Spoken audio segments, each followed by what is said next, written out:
오늘 제목은 어린 아이와 같지 아니하면입니다. 함께 봉독하시겠습니다. 시작.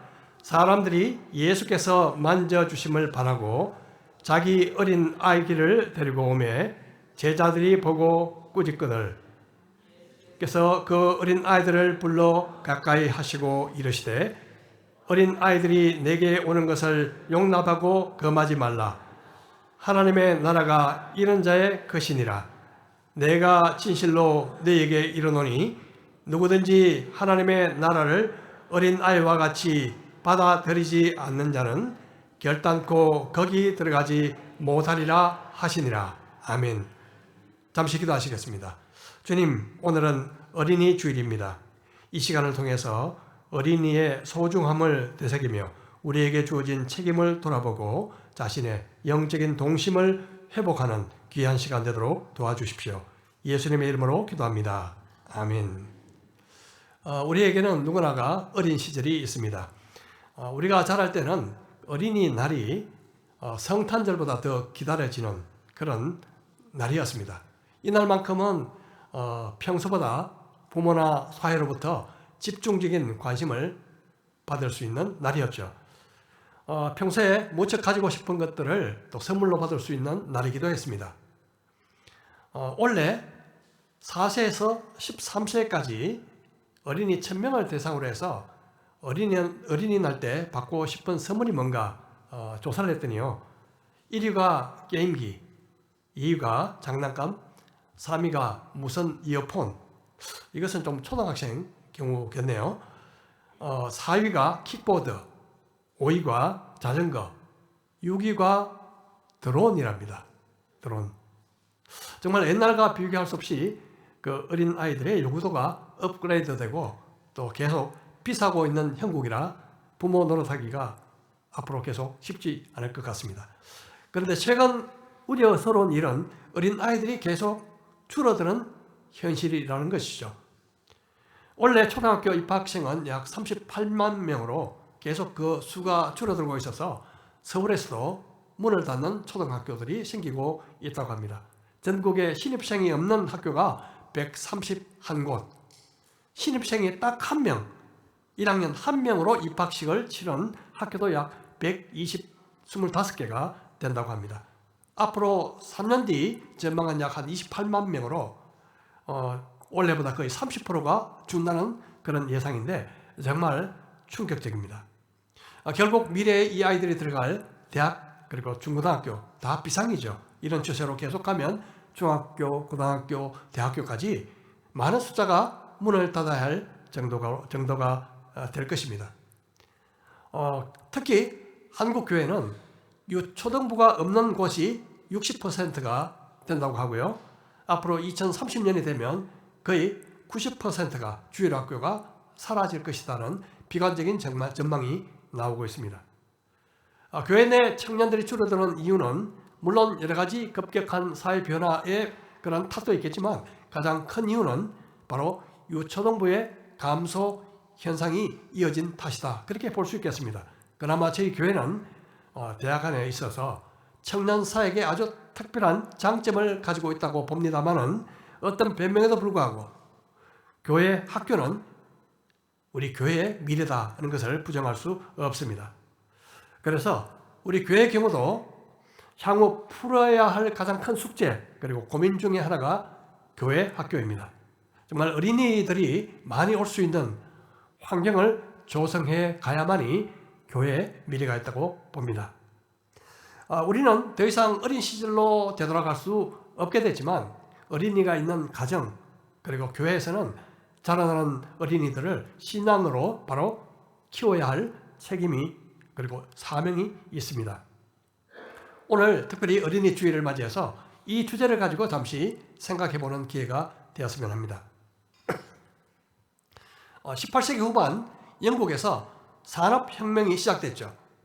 그때 수공업 위주에서 기계 설비를 통한 그 공장 생산으로 바뀌면서 돈을 가진 자본가가 돈 없는 노동자들을 고용해서 이익을 내는 자본주의 사회로 바뀌게 됩니다. 그러자 수많은 어린이들도 고용되어서 정말 더럽고 열악한 환경, 특히 철공소, 염색공장, 방직공장 등에서 하루 평균 10시간 이상 중노동에 시달렸고요. 심지어 어린이들이 굴뚝 청소를 하다가 굴뚝 속에서 죽어가는 그런 일도 일어나기도 했습니다. 그뿐만 아니라 어린이들은 한 인격적으로 대우받지 못하고 어른들의 분풀이와 폭력의 대상이 되곤 했죠. 우리나라도 별 다를 바가 없었는 것 같은데 과거 어린이들은 아버지의 술 심부름, 담배 심부름을 많이 했죠. 저도 좀 많이 했던 걸로 기억납니다만은 걸핏하면 너 다리에서 주웠어. 그렇게 놀림받기도 일쑤였습니다. 혹시 자기 생각을 말하고자 하면 애가 뭘 알아? 이렇게 무시하면서 핀잔을 주기가 일쑤였죠. 어린이날을 맞이하면서 우리가 먼저 반성해야 될 것은 우리가 과연 어린이들을 하나님의 형상으로 지음을 받은 한 인격체로 보고 존중하는가 하는 것입니다. 오늘 말씀해 보면 사람들이 아이들을 데리고 예수님께 데리고 와서 쓰다마 주기를 원하자 옆에 있던 제자들은 오히려 왜 주님을 귀찮게 하느냐 하고 도리어 꾸중을 했습니다. 당시 예수님의 제자들은 어린이들을 어른들과 똑같은 인격체로서 본 것이 아니라 모자라는 존재로 생각했고 또 그렇게 무시하는 마음을 가지고 있었던 것이죠. 그러자 주님은 오히려 제자들을 꾸짖으시고 어린이들이 내게로 오는 것을 말리지 말라 그렇게 말씀하셨습니다. 그렇습니다. 어른들이 어린이들에게 흔히 범하기 쉬운 잘못은 어린이들을 무시하는 것이죠. 그래서 간혹 아이가 잘못해서 매를 들 때도 왜 매를 맞아야 하는지 그 이유를 설명하지 않거나 그리고 벌을 준 다음에도 감정을 풀지 않고 잔뜩 화난 표정으로 그 상황을 끝낼 때가 종종 있습니다. 그런 것을 경험한 아이들의 마음속에는 크고 작은 상처가 남아있기 마련입니다. 무시당하면 자존감이 낮아집니다. 무시당하며 자란 아이들은 다른 사람들을 존중하기도 어렵습니다. 또 이유를 모른 채 맞으면 그것이 그 아이의 마음에 상처로 남아서 분노의 감정이 잠재할 가능성이 높아집니다. 제가 어릴 때 너무나 뚜렷이 기억나는 한 장면이 있습니다. 저희 가족은 옛날 주택에 산 적이 있는데요. 이 담이 나무로 연결된 긴 판자로 연결된 그런 집이었습니다. 하루는 아버지 친구가 집에 오셔서 같이 술을 드시고 또 바둑도 두신 뒤에 친구를 보내신 이후에 아버지가 이 마당에 나오셨는데요. 저는 그때 제 바로 밑에 있는 동생과 함께 그 나무 판자 담 밑에서 신나게 불장난을 하고 있었습니다. 한잔하시고 기분 좋게 미소 띤 얼굴로 아버지가 나오셨는데 그 광경을 보시던 아버지는 순식간에 술 기운이 싹 가신 표정을 하시면서 방으로 들어가셨습니다. 그리고 줄넘기 줄을 갖고 나오셨죠. 저는 술도 깰 겸 운동하러 나오신 줄 알았는데 좀 과격한 표현이지만 두들겨 패기 위해서 갖고 나오셨습니다. 그날 저와 동생은 그 줄넘기 줄로 마당에서 둘이 신나게 맞았던 기억이 아직도 너무나 생생하게 남아 있습니다. 그날부터 담벼락에서 불장난은 하지 않았지만 별로 좋지 않은 기억은 아직까지도 남아 있습니다. 만일 그때 아버지께서 때리기 전에 왜 맞아야 하는지 그리고 최소한 때리신 후에 다시는 그렇게 하지 마 하고 안아주셨다면 얼마나 좋았을까 하는 아쉬운 마음이 들죠. 어릴 때 선명하게 기억에 남는 것은 마음의 상처로 남아서 현재 내 잠재의식 가운데 뭔가 영향을 주고 있을 가능성이 높습니다. 하지만 비록 때리더라도 사랑을 확인해주면 상처로 남을 가능성이 확 줄게 되는 거죠. 이유를 모르고 혹은 부당하게 맞은 그런 경험은 상처로 남게 됩니다. 분명한 사실은 사랑받고 그리고 존중받으며 자란 아이는 건강한 자존감을 갖게 된다는 사실이죠. 하나님은 우리를 사랑하시고 존중하신다고 말씀하십니다. 내가 내 눈에 보배롭고 존귀하며 내가 너를 사랑하였은즉 내가 내 대신 사람들을 내어주며 백성들이 내 생명을 대신하리니. 하나님은 우리를 보배처럼 여긴다, 그렇게 말씀하고 계십니다. 이 말씀은 우리가 이 세상 살면서 아무리 부족해도 아무리 실패해도 세상에서 당당하게 살아갈 수 있는 이유가 됩니다. 하나님이 나를 보배롭게 여기신다. 요사이 부모들은 옛날보다 훨씬 더 잘하는 것 같습니다. 부모로서 아이들을 키우면서 대화도 많이 하고요, 보면 잘 놀아주죠. 그런데 아이들을 키우면서 가장 중요한 일은 어떻게 하면 아이들이 예수님을 잘 믿게 될 수 있을까 하는 문제죠. 아이들도 똑같이 한 영혼을 가진 인격체, 영혼을 가진 영적인 존재이기 때문에 그렇습니다. 어리면 어릴수록 신앙교육이 왜 필요할까요? 두말할 것 없이 그 이유는 너무나 단순합니다. 나이가 들수록 믿기가 어려워지기 때문에 그렇습니다. 유대인의 자녀 교육법에 이런 이야기가 있습니다. 유치원 때는 100% 유대인으로 만들 수 있지만 초등학교 때는 50%, 중고등학교 때는 10%, 대학 다니면 약 5%, 그리고 장년이 되면 유대인으로 만들기는 정말 매우 힘들다, 그런 이야기가 있습니다. 최근 목회데이터 연구소라는 그런 연구소의 분석에 의하면 기독 청년들이 예수님을 믿은 그 시기를 보면요, 고등학교 졸업 이후에 믿은 경우는 13%에 불과합니다. 13%. 대다수는 78%는 초등학교 혹은 그 이전이라고 합니다. 그리고 믿게 된 그런 과정도 약 77%가 부모님의 영향으로, 약 17%가 친구나 지인의 영향으로 예수님을 믿게 되었다고 합니다.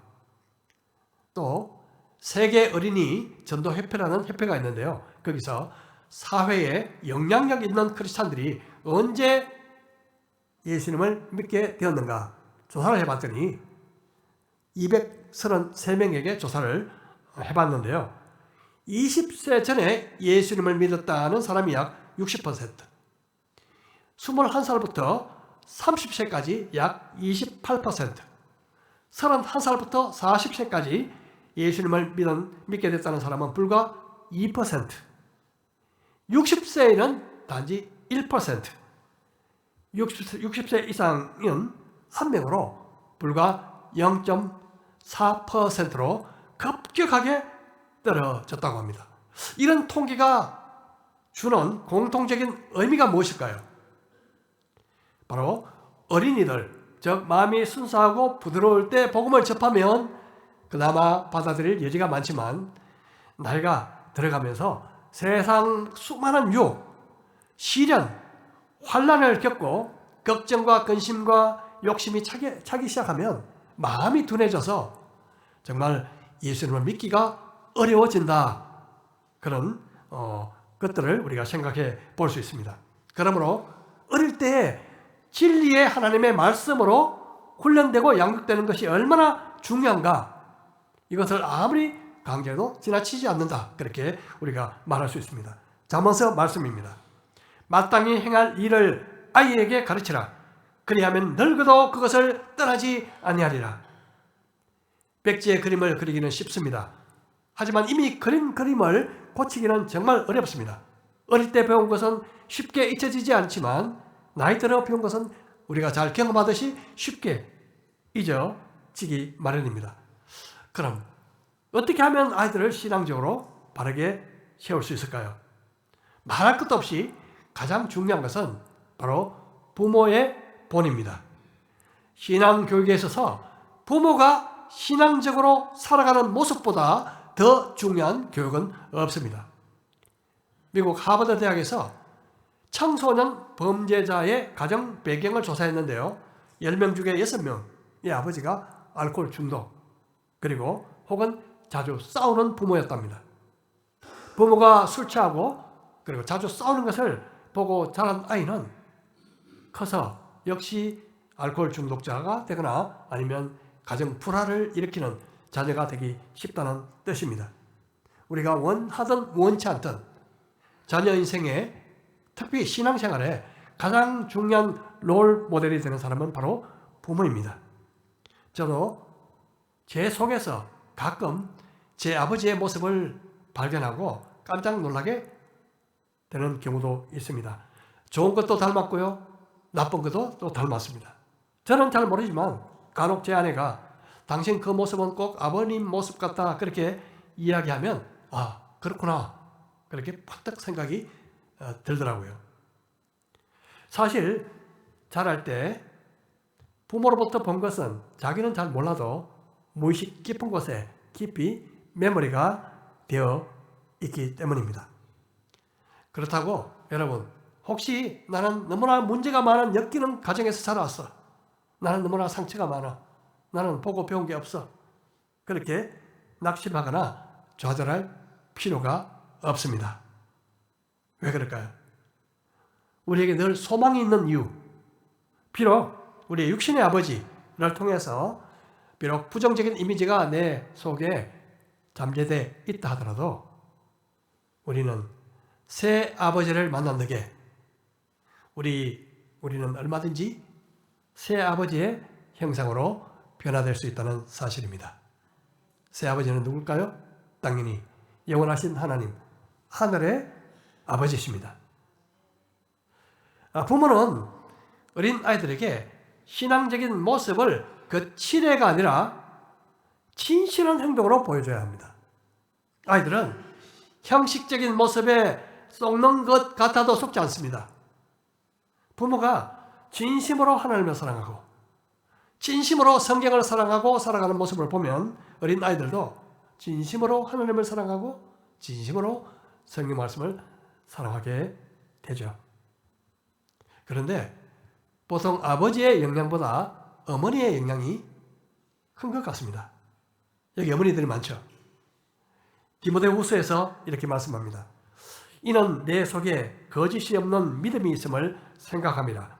이 믿음은 먼저 내 외조모 로이스와 내 어머니 유니게 속에 있더니 내 속에도 있는 줄 확신하노라.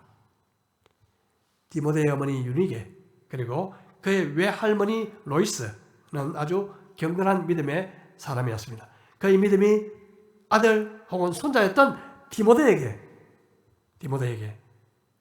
전수되어서 그도 믿음의 사람이 되었습니다. 특별히 자녀에게 어머니가 신앙적인 영향을 더 훨씬 크게 미칠 수 있는 이유는 어머니와 함께 아이가 있을 시간들이 많기 때문에 그렇다고 봅니다. 그래서 나라의 미래는 아버지보다 어머니에게 달렸지 않나 해도 과언이 아닐 것 같습니다. 신앙은 어리면 어릴수록 빨리 흡수하게 되죠. 얼마 되지 않아 초등학교, 중등학교, 고등학교에 들어가게 되면 그리고 대학에 들어가게 되면 과학이라는 이름으로 수도 없이 하나님은 없다. 우주 만물은 창조된 것이 아니라 우연히 만들어진 것이다. 인간도 창조된 것이 아니라 진화의 산물이다. 그런 무신론과 유물론의 공격을 계속 받기 때문에 그렇습니다. 인생의 주인은 내 자신이다 라는 인본주의 사상에 무방비로 노출되고 하나님은 없으니 인생을 마음껏 즐겨라 하는 포스트 모던적인 무신론적 가치관에 아이들은 쉽게 물들고 맙니다. 그런 이유인지 안타깝게도 미국에서 한인교회에 나가는 학생들의 90%가 대학 입학한 후에 교회와 멀어진다는 통계도 나오고 있습니다. 그렇습니다. 만바티 세상의 온갖 잘못된 가치관에 의해서 짓밟혀 굳어지기 전에 그것을 분별할 수 있는 분별력이 말씀을 통해서 견고하게 세워져야 하는데 그것이 바로 부모의 책임이고 또 교회의 책임입니다. 하나님의 말씀으로 견고하게 세워지지 않으면 세상 가치관으로 완고해지기 쉽습니다. 지금이 가장 빠를 때입니다. 아직 늦지 않았습니다. 혹시 자녀들이 함께 산다면 함께 정기적으로 가정 예배를 드리십시오. 명절에 모이면 예배 드리는 것을 최우선적으로 삼으십시오. 자녀들이 이미 장성하여 떨어져 있다면 전화나 메시지를 통해서 주기적으로, 정기적으로 하나님의 말씀을 나누고 믿음을 자주 격려해 주십시오. 저도 가능하면 말씀들을 우리 성도들에게 보낼 때 우리 자녀들에게도, 떨어져 있는 자녀에게도 보내고 있습니다. 같이 여행 갈 때도 항상 그곳에서 하나님 앞에 예배 드리는 것을 가장 우선으로 하려고 노력하고 있습니다. 이 세상은 자녀들이 홀로서 믿음으로 살아가기란 너무나 많은 유혹과 어려움들이 주변에 널려 있습니다.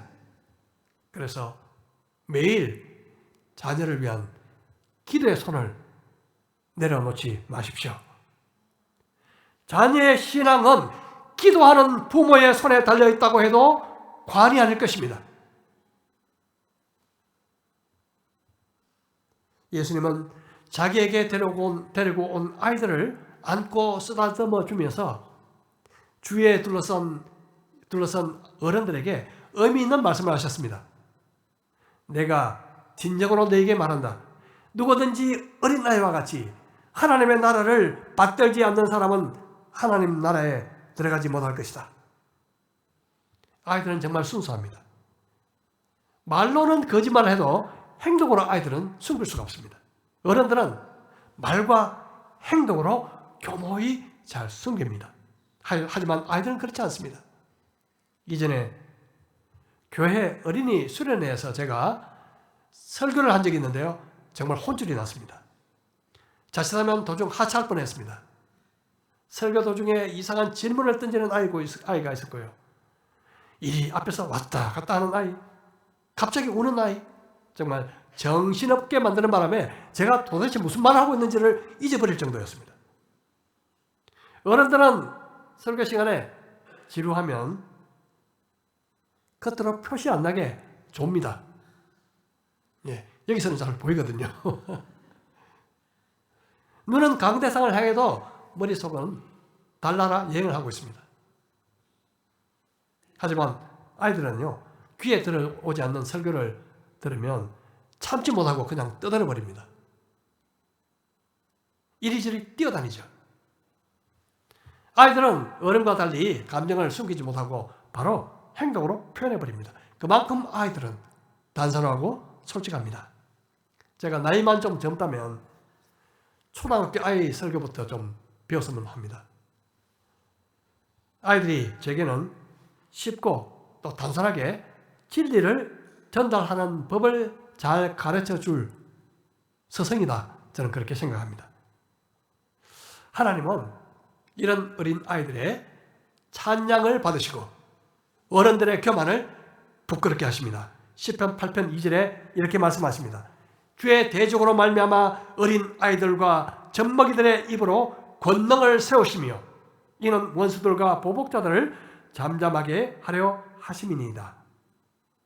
그렇습니다. 어린 아이들은 의존적입니다. 어릴 때는 아빠 엄마가 전능하신 분으로 생각합니다. 그래서 아빠 엄마가 있는 한 먹고 사는 문제를 아이들은 걱정하지 않습니다. 또한 잘 의심하지 않죠. 의심하는 법을 잘 배우지 못했기 때문에 그렇습니다. 아이들의 마음은 단순하고 순수합니다. 그래서 주님은 이렇게 말씀하셨죠. 그때 예수께서 대답하여 이르시되 천지의 주제이신 아버지여 이것을 지혜롭고 설기 있는 자에게는 숨기시고 어린 아이들에게는 나타내심을 감사하나이다. 어린 아이들에게 나타내심을 감사하나이다. 이런 말이 있죠. 성경은 신학자에게는 깊이를 헤아릴 수 없는 깊은 바다가 되지만 어린 아이에게는 장난치고 놀 수 있는 개울가가 된다. 어린아이와 같은 마음에 하나님은 자신의 진리의 말씀을 계시해 주십니다. 그러므로 우리가 이런 어린아이의 마음으로 하나님의 나라를 받들어야 한다. 그렇게 말씀하고 있습니다.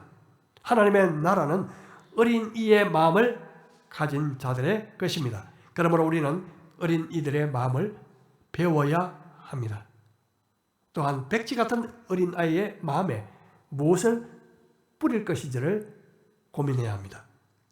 세상에서 경쟁해서 남을 이기는 법, 남보다 잘 사는 법, 그런 법보다도 하나님을 사랑하고 그리고 하나님의 말씀대로 살아가는 법을 가르침과 삶의 본을 통해서 가르쳐주는 부모가 있는 어린아이는 복 있는 어린아이입니다.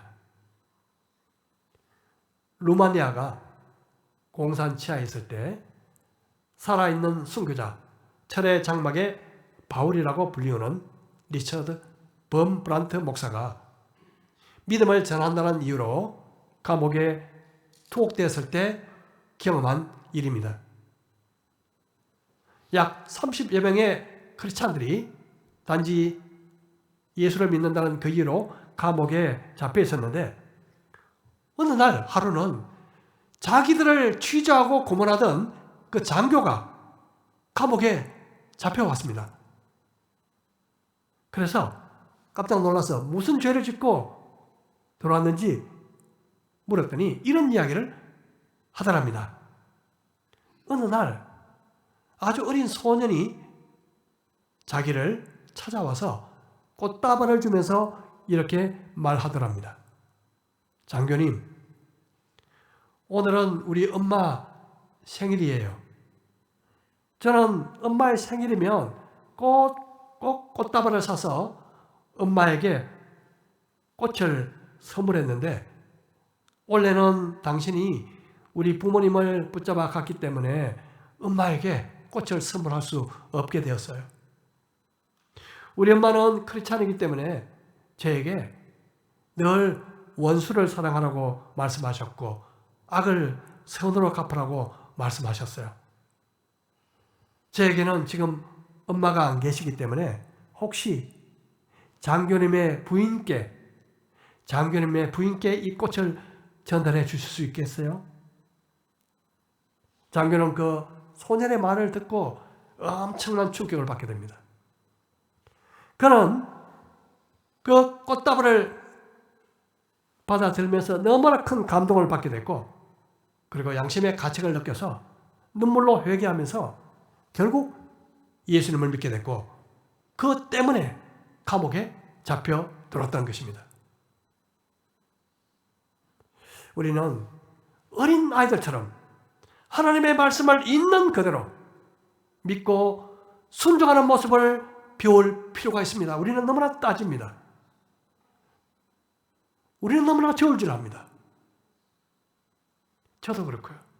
여러분 어떠신지 모르겠습니다.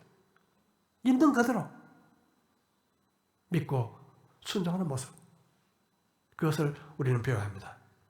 어린이들은 어른들과 똑같이 하나님의 형상을 따라서 지음받은 소중한 존재들입니다. 그 아이들은 나라의 미래뿐만 아니라 바로 교회의 미래입니다. 우리는 어린이들을 위에서 내려다보기보다 몸을 굽혀서 아이들을 바라볼 필요가 있습니다.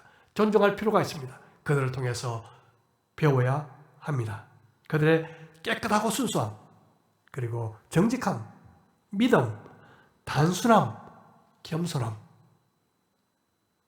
따지지 않고 순종하는 마음, 이 모든 것은 하나님의 자녀들이 어떻게 하나님의 나라를 받들며 그 안에서 살아야 하는지를 우리에게 잘 가르쳐 줍니다.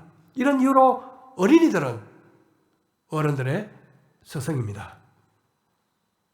오늘 뜻깊은 어린이 주일을 맞이해서 지난 많은 세월들 아이들에 대해서 책임을 등한시했던 우리 잘못을 주님 앞에 회개하면서 오늘부터라도 우리 자신이 먼저 영적인 동심을 가질 수 있도록 해주십시오. 그리고 오늘부터 자녀들을 위해서 날마다 기도하겠습니다. 그리고 말씀과 신앙의 본으로서 그 남아있는 기간 동안 아이들에게 신앙을 가르치겠습니다. 결단하고 헌신하는 우리 경성의 식구들이 되시기를 주님의 이름으로 축복합니다. 우리 말씀을 생각하면서 우리 잠시 각자 기도하는 시간을 갖도록 하겠습니다.